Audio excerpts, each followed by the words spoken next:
ओम शांति। 20 तारीख की वाणी है। मीठे बच्चे, बाप आए हैं तुम्हें इस पाप की दुनिया से निकाल चैन की दुनिया में ले जाने।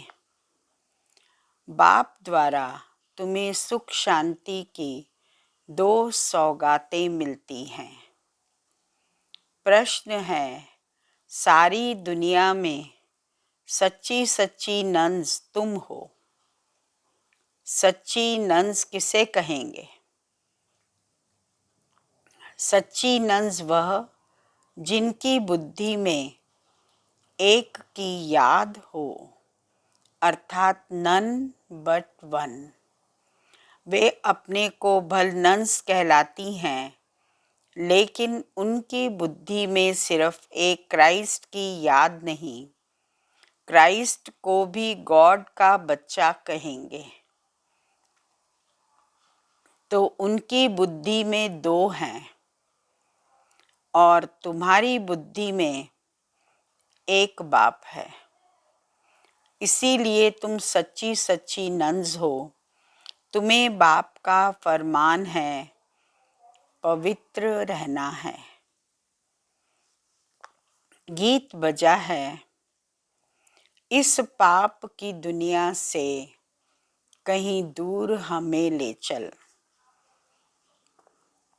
अहम आत्मा ने 84 जन्म लिए हैं। जैसे जैसे कर्म करते हैं वैसे शरीर मिलता है। शरीर से आत्मा अलग हो जाती है तो फिर शरीर से प्यार नहीं रहता, आत्मा से प्यार रहता है। आत्मा में ही प्यार तब है जबकि आत्मा शरीर में है। पितरों को मनुष्य बुलाते हैं। शरीर तो उनका खत्म हो गया, फिर भी उनकी आत्मा को याद करते हैं। इसीलिए ब्राह्मण में बुलाते हैं, कहते हैं फलाने की आत्मा आओ, यह भोजन आकर खाओ। गोया आत्मा में मोह रहता है, परंतु पहले शरीर में मोह था, वह शरीर याद आता था। ऐसे नहीं समझते कि हम आत्मा को बुलाते हैं। आत्मा ही सब कुछ करती है। आत्मा में अच्छे व बुरे संस्कार रहते हैं। पहले पहले है देह अभिमान, फिर उसके बाद है विकार प्रवेश करते हैं। सबको मिलाकर कहा जाता है विकारी। जिसमें यह विकार नहीं है उनको कहा जाता है निर्विकारी। बाप की याद से तुम सतो प्रधान बनेंगे। यह आत्माओं की रेस है। जो जास्ती याद करेंगे वह जल्दी बनेंगे। यह है योग और पढ़ाई की रेस। स्कूल में भी रेस होती है ना। ढेर स्टूडेंट्स होते हैं, उनमें से जो नंबर 1 निकलते हैं उनका स्कॉलरशिप मिलती है। एक ही पढ़ाई लाखों करोड़ों आत्माओं के लिए होती है, तो इतने स्कूल भी होंगे ना। अब तुमको यह पढ़ाई पढ़नी है, सबको रास्ता बताओ, अंधों की लाठी बनो, घर घर में पैगाम पहुंचाना है। अच्छा, मीठे मीठे सिकी लदे बच्चों प्रति मात पिता बाप दादा का याद प्यार और गुड मॉर्निंग। रूहानी बाप के रूहानी बच्चों को नमस्ते और रूहानी बच्चों की रूहानी बाबा को याद प्यार गुड मॉर्निंग नमस्ते। मुख्य सार है पहला पॉइंट, अब अशुद्ध कामनाओं का त्याग कर शुद्ध कामनाएं रखनी है। सबसे शुद्ध कामना है पवित्र बनकर पवित्र दुनिया का मालिक बने। कोई भी भूल को छिपाकर अपने आप को ठगना नहीं है।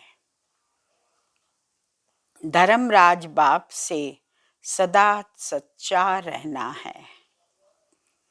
दूसरा पॉइंट है, ज्ञान चिता पर बैठ इस पढ़ाई में रेस कर भविष्य नई दुनिया में उच्च पद पाना है। योग अग्नि से विकर्मों के खाते को दग्ध करना है। वरदान है, बुद्धि की प्रीत एक प्रीतम से लगाकर सदा सन्मुख की अनुभूति करने वाले विजयी रत्न भव।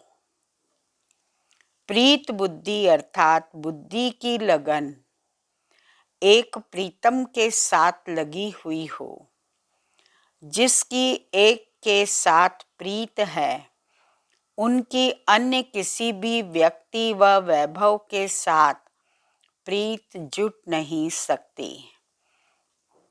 वे सदा बाप दादा को अपने सन्मुख अनुभव करेंगे। उन्हें मनसा में भी श्रीमत के विपरीत व्यर्थ संकल्प व विकल्प नहीं आ सकते। उनके मुख से व दिल से यही बोल निकलते, तुम्ही से खाऊं, तुम्ही से बैठूं, तुम्ही से सर्व संबंध निभाऊं। ऐसे सदा प्रीत बुद्धि रहने वाले ही विजयी रत्न बनते हैं। स्लोगन है, चाहिए चाहिए का संकल्प आना भी रॉयल रूप का मांगना है। अव्यक्ति इशारा है, संगम युग पर बाप दादा ने सभी बच्चों को पहला व्रत दिया है, संपूर्ण पवित्र भव। यह पवित्रता का व्रत सिर्फ ब्रह्मचर्य का व्रत नहीं है, लेकिन ब्रह्मा बाप समान हर बोल में पवित्रता का वाइब्रेशन समाया हुआ हो। हर संकल्प में पवित्रता का महत्व हो। हर कर्म में कर्मयोगी जीवन का अनुभव हो। इसको कहा जाता है ब्रह्मचारी सो ब्रह्माचारी। ओम शांति।